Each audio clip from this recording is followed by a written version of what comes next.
Voilà, il est 13h31. On reçoit sur le plateau Dr Guylaine Ayane, bonjour. Bonjour. Et aussi Madame Francis Nadessin, bonjour. Bonjour. Pourquoi? Parce qu'il y a une action que vous lancez sur le zéro alcool durant la grossesse. Voilà. Tout à fait. Alors, je pose la question de toute façon naïve. Les femmes, quand elles sont enceintes, elles consomment de l'alcool, en général? On ne peut pas dire franchement que les femmes... Voilà, on ne peut pas généraliser. Mais le souci qu'on rencontre, c'est qu'on ne se sait pas enceinte. Ah. Voilà. Oui. On peut ne pas se savoir enceinte et jusqu'à la 6e semaine, si on a l'habitude de consommer, de faire la fête, bon, on fait la fête. Hein. Oui. Et donc, on peut avoir consommé de l'alcool et être déjà enceinte, une petite grossesse. Et quand on se rend compte qu'on est enceinte, oui. Voilà, on se dit, tiens, mais j'ai consommé, ou bien, bon, si c'est une personne qui est addicte, bon, elle va continuer, il faudra l'aider. Mais la personne qui ne sait pas qu'elle est enceinte et qui a fait la fête, ça peut poser problème. Donc, c'est pour ça qu'on veut revenir sur cette journée mondiale du syndrome d'alcoolisation fœtale. Alors, docteur, quand une femme consomme de l'alcool et qu'elle est enceinte, quels sont les risques pour l'enfant? Même pas pour la femme, mais pour l'enfant d'abord. Oui, donc il y a des risques pour l'enfant puisque l'alcool que la mère consomme, ça passe directement par le placenta au bébé. Donc, c'est-à-dire que l'enfant déguste directement. Donc, c'est pas filtré. Donc, ce que la mère boit, le bébé boit. Oui. Donc, vous pouvez imaginer qu'il y a bien de risques pour le bébé. Déjà, dans le ventre de la maman, il y a des risques de malformation. Oui. Donc, au niveau du cerveau, au niveau du cœur. Plus tard, il peut avoir des soucis de l'audition. Et donc, l'enfant risque d'avoir vraiment un retard mental conséquent. Voilà. Alors, souvent, quand on fait ce genre de remarques à des femmes qui n'ont pas addictes, mais qui boivent un petit champagne ou bien une bière, c'est pas grave. Alors là, il faut vraiment dire zéro alcool. Donc un verre déjà, ça peut être dangereux, comme il a dit Madame Nadessin, surtout au début de la grossesse. Des fois, les femmes ne savent pas qu'elles sont enceintes. On le découvre vers 6 semaines, 7 semaines, 8 semaines de grossesse. C'est pour ça qu'on dit, même quand on a un projet de grossesse, il faut arrêter de boire avant. Comme ça, il n'y a pas de risque. On sait ce que... Alors, cette campagne, quand vous lancez une campagne comme ça, Madame Alice, comment ça s'organise concrètement sur le terrain?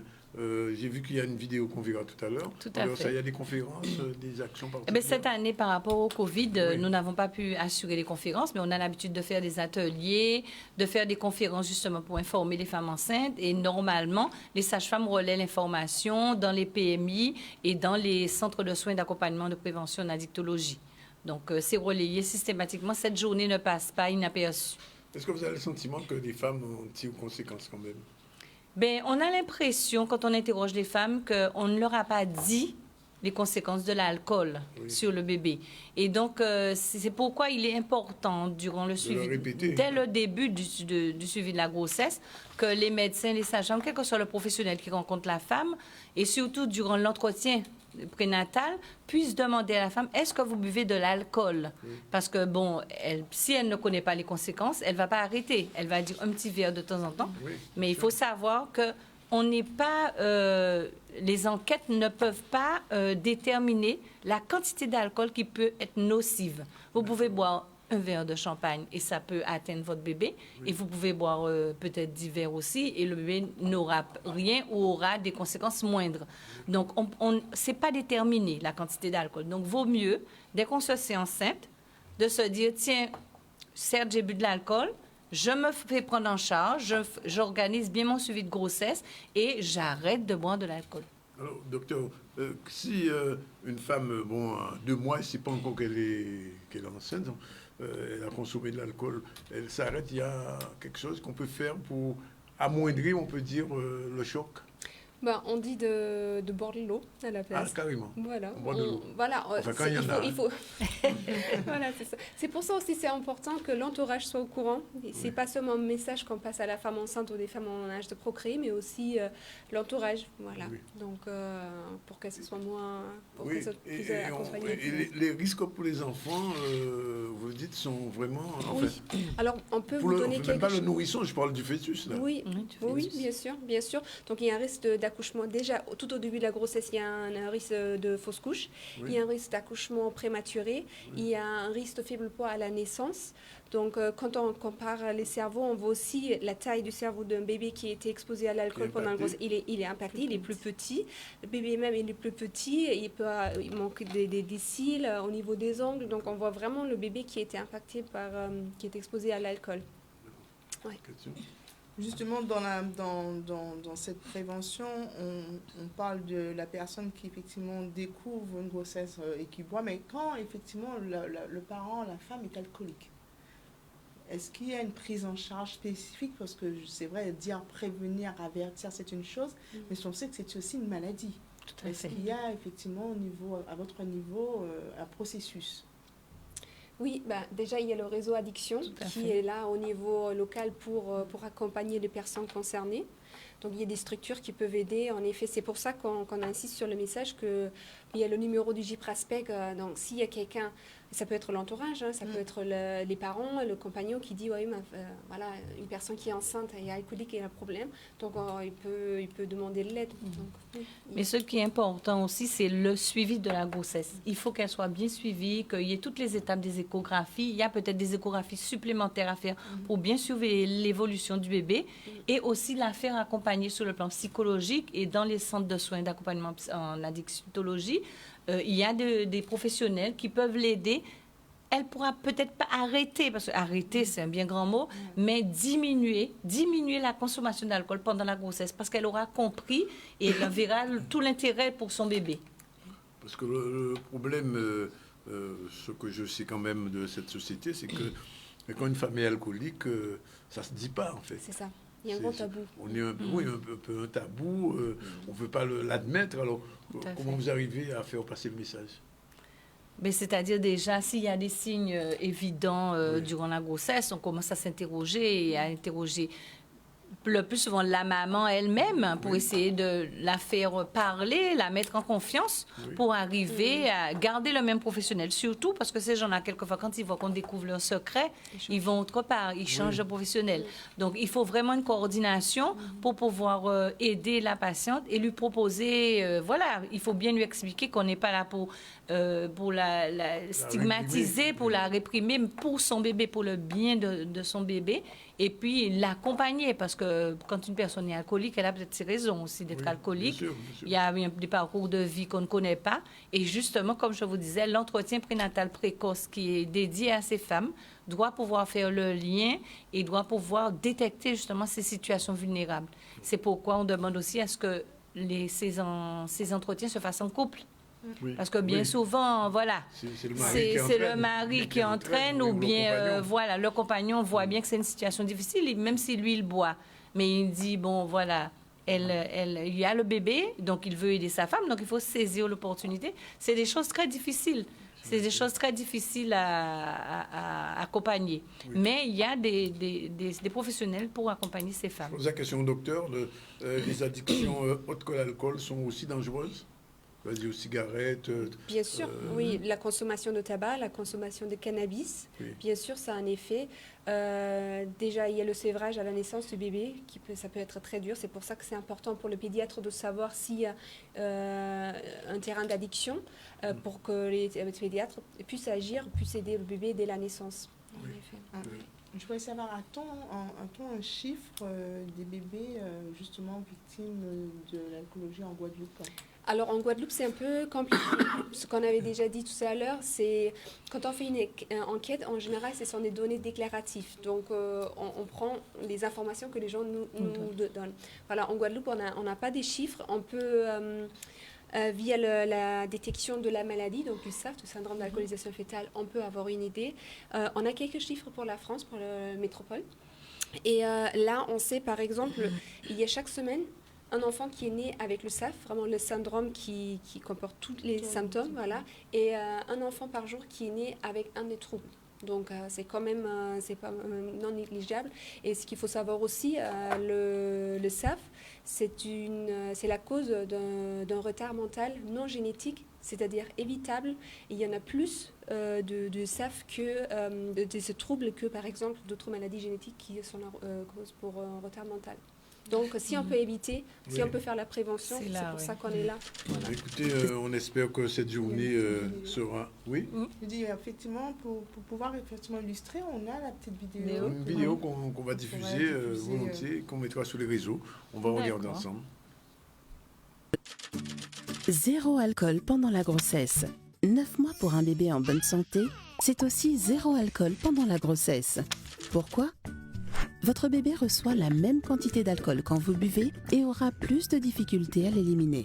Même un seul verre d'alcool peut être dangereux.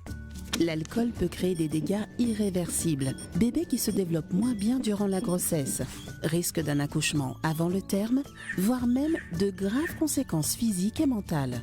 Un enfant atteint du SAF, syndrome d'alcoolisation fœtale, a des traits du visage caractéristiques.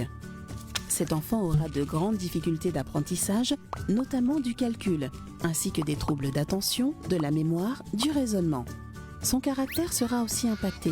Il aura beaucoup de mal à se contrôler et se laisse dominer par son impulsivité. À l'école, ça se complique vraiment car il aura du mal à suivre.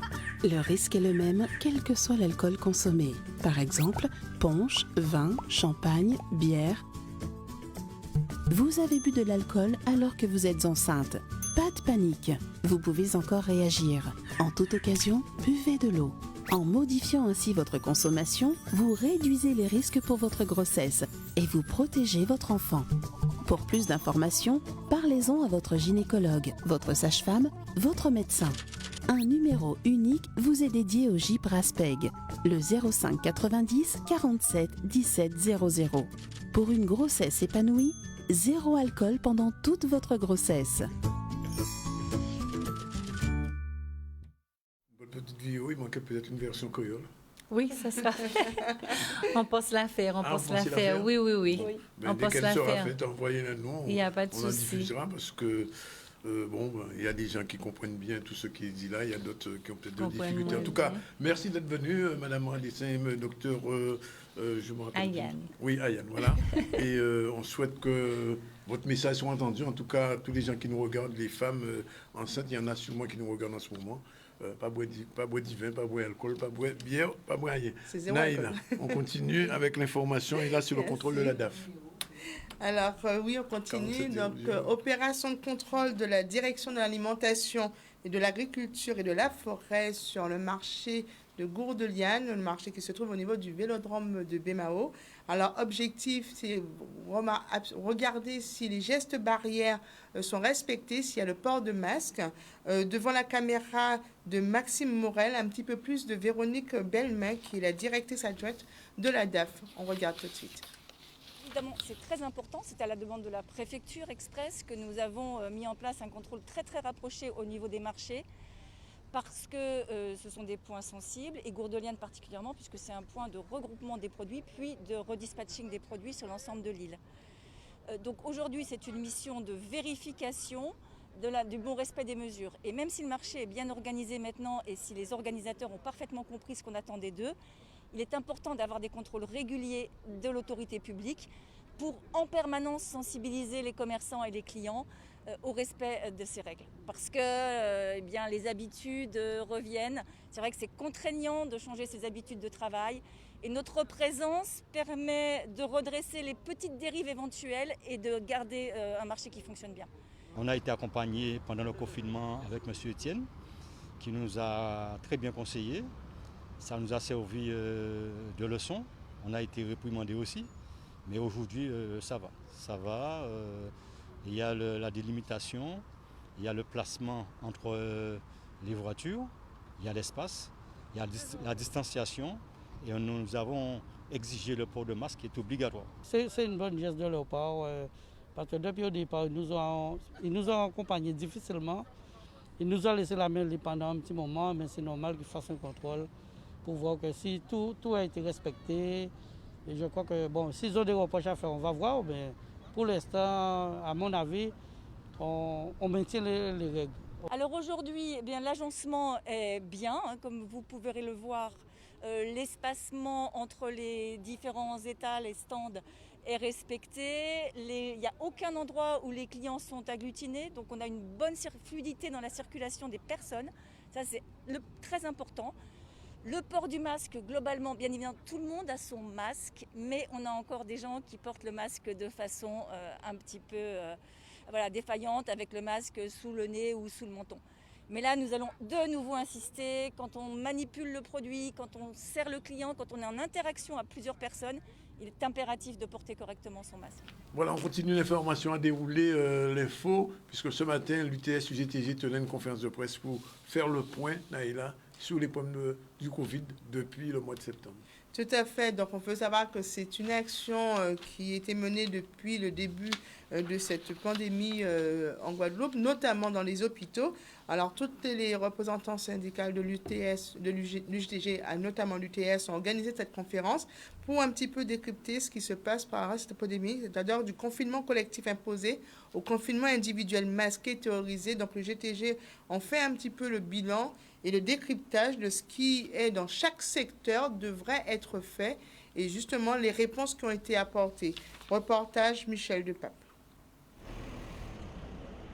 Nous sommes là avec tout militant, tout dirigeant syndical qui travaillent dans les hôpitaux et dans les cliniques en Guadeloupe, également EHPAD Montverguin aux Abîmes, pour d'abord pour crier l'ensemble cri d'alarme, mais également cri de révolte par rapport à ça et quoi fait nous subir depuis quelque temps en matière de santé en Guadeloupe. Nous savons qu'effectivement il y a un vrai problème de santé majeur qui c'est la pandémie à Covid-19. Nous te comprenons effectivement que nous sommes à l'abri puisque nous sommes très peu, tout selon ce qu'a dit, que 13 morts en février-mars, un système de contenu du fait du confinement. Vacances passées, nous montons des résultats, nous avons des centaines de Guadeloupéens qui sont touchés par le Covid. Des centaines de Guadeloupéens qui pas ni symptômes, mais qui ont continué à fonctionner comme si de rien n'était alors qu'il y a eu Covid. Des centaines de Guadeloupéens qui ont Covid positif, qui ont continué à circuler. Nous avons également des centaines de Guadeloupéens qui couchent à l'hôpital. Qui a dans le secteur Covid des urgences, mais également qui a dans tous les lits hospitaliers, tous les hôpitaux de Guadeloupe. Nous sommes en situation qui est grave. Donc il faut nous riposter. Riposter en tout cas nous, personnels de la santé. Parce que si nous qui travaillons à la santé, nous qui connaissons, qui nous médecins, qui nous pas médecins, nous qui avouons, nous pas dit rien, nous criminels, nous responsables. Nous avons dit également que les médecins également qui connaissent même gens qui sont dans cette situation-là. Ce n'est pas normal que vous ne parliez pas. Vous ne pas dit rien. Nous avons dit également les représentants politiques, nous les élus, tous les hôpitaux de Guadeloupe, en tête à union élus. Soit maire commune là, soit on représente le conseil départemental, tous les élus, CKCG, dans les instances d'administration à l'établissement, qui s'est acheté restant là. Et nous, à gravité de la situation là, il n'y a pas dit rien non plus. Il n'y a pas continuer de monter, descendre dans toute l'école avec la carte gauche, tout va bien. Vous pouvez circuler pour mettre pas ça, vous pouvez même si vous mettez pas ça, vous pouvez barrer pour une masse. Ça veut dire que c'est mettre masse, pas ni rien en plus, et bon mort. On pas tout dit mort. Parce que nous avons des gens qui paient mort, mais qui paient pour la vie. Qui paient pour la vie. Donc c'est toute cette situation-là que nous continuons à dénoncer. Donc son alerte, son dénonciation, mais également son révolte que nous avons exprimé. Et révolte ça, nous avons organisé de façon à ce qu'il fait en la rue là aussi, si on partit comme ça, nous avons dit. Justement, dans les revendications de l'UTS, UGTG qui persiste et exige justement le dépistage immédiat de tous les personnels de santé et de toute la population, ils exigent aussi le traitement de toutes les maladies symptomatiques et asymptomatiques, le suivi épidémiologique de la population et la publication des données, l'information complète sur le risque infectieux en Guadeloupe, jeudi là et demain, l'état de surmortalité qui est lié au Covid, spécifiquement il y a la surmortalité liée à la comorbidité, le recensement de tous les moyens en personnel, en équipement, en matériel nécessaire à assurer en continu nos obligations de service public de santé et le droit à la santé et à la vie pour tous, la mise en état technique, financier, opérationnel de tous les services de soins hospitaliers et non hospitaliers, l'appurement des dettes des établissements publics et des associations, l'ouverture de négociations sur les conditions d'activation du GHT, la reprise de la négociation collective dans les cliniques, la reprise des négociations sur l'activation de l'EPSM, la négociation d'un accord cadre sur les EHPAD et les services d'aide et les soins à domicile, l'application de la convention collective du transport sanitaire, l'arrêt de toutes les précarités dans les établissements et services de santé en termes d'emploi, de rémunération, de sécurité et de parcours professionnel, le respect des prérogatives des instances de représentation du personnel, le droit du travailleur pour tous à la sécurité au travail, à la qualité de vie au travail, à l'équilibre entre vie privée et obligations professionnelles, travailler à l'hôpital, clinique, travailler EHPAD, HAD, AVS, ambulance et autres services, et activités de la santé, un regard particulier de l'UGTG sur toutes ces professions liées à la santé. Ils seront véatifs, justement, sur tous les points de revendication que je viens de vous lire. Bien, et on ne quitte pas le domaine de la santé. D'ailleurs, demain, nous allons recevoir Mme Claudie Marathon, qui est secrétaire générale de l'UTS-UGTG. Mais avant, on parlera tout de suite de problèmes sanguins, puisque l'EFS, une fois de plus, tire la sonnette d'alarme. Tout à fait, on ne cessera de le dire sur cette antenne, et vous saurez à l'entendre aussi sur les réseaux et les médias de notre écosystème. Le stock de sang en Guadeloupe est insuffisant. Vous savez que depuis que le Covid, il y a eu un appel avant, pendant, et cette rentrée, on constate toujours qu'il manque encore du sang pour le quotidien des Guadeloupéens. Donc l'EFS fait à nouveau cet appel à dons, à savoir que tous nous sommes concernés. Il faudrait effectivement se rendre soit à l'EFS au niveau du CHU de Pointe-à-Pitre ou suivre effectivement le camion qui se rend dans différents points pour pouvoir faire ce recueil sur toute la Guadeloupe. Au reportage d'Olivier Félix. Quand mon fils a eu une intervention, et à chaque fois, c'est du spontané, c'est pas forcément opération spécifique ou autre. Là, je suis sorti d'un magasin, j'ai vu le camion, je suis venu vous voir de suite. Nous avons vraiment une baisse de la fréquentation des donneurs, donc en Guadeloupe, mais c'est tout le national qui est touché, sachant qu'une poche sur 3 nous vient de l'Hexagone. Donc en fait, nous commandons des poches en métropole pour pouvoir subvenir aux besoins des patients en Guadeloupe, en Guyane, Saint-Martin et Saint-Barthélemy. Et étant donné qu'eux sont en souffrance, nous on l'est encore plus. Donc c'est pour ça que les stocks sont faibles et que nous appelons vraiment tout le monde à venir donner son sang. Le planning est sur le Facebook EFS 971. Et il y a également la Maison du Don le lundi, le mercredi et le vendredi, boulevard de l'Hôpital à Pointe-à-Pitre. Enfin, c'est nécessaire. Il faut prendre conscience du fait que le sang, c'est vital, que chaque intervention, chaque blessure, chaque accident de la route consomme énormément de sang et que les hôpitaux, sans des donneurs comme nous qui sommes ici, ne peuvent pas soigner ou veiller au bon rétablissement des blessés. Première raison, donc d'habitude c'était les aiguilles, la peur du malaise, etc. Et en fait le Covid fait peur. Et en fait, malgré le fait que nous soyons un établissement de santé, donc nous avions déjà tous ces protocoles sanitaires que nous avons renforcés. Du coup, les gens sont vraiment frileux à venir donner leur sang.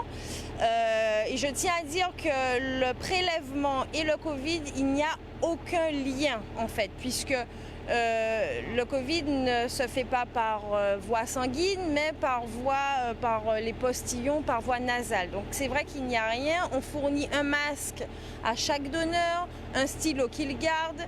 La distanciation est respectée, donc il n'y a aucune raison d'avoir peur par rapport au Covid, de pouvoir venir donner le sang. Et eux, les patients, ils en ont réellement besoin. Voilà, il est exactement 13h55. Dans un instant, nous allons retrouver Martine Fazer pour la chronique culturelle. Mais avant, nous partons en direction de Saint-Claude, non, pour l'épicerie solidaire. On n'aura pas le temps, donc on va lancer la pub et on se retrouve tout à l'heure pour tout ça.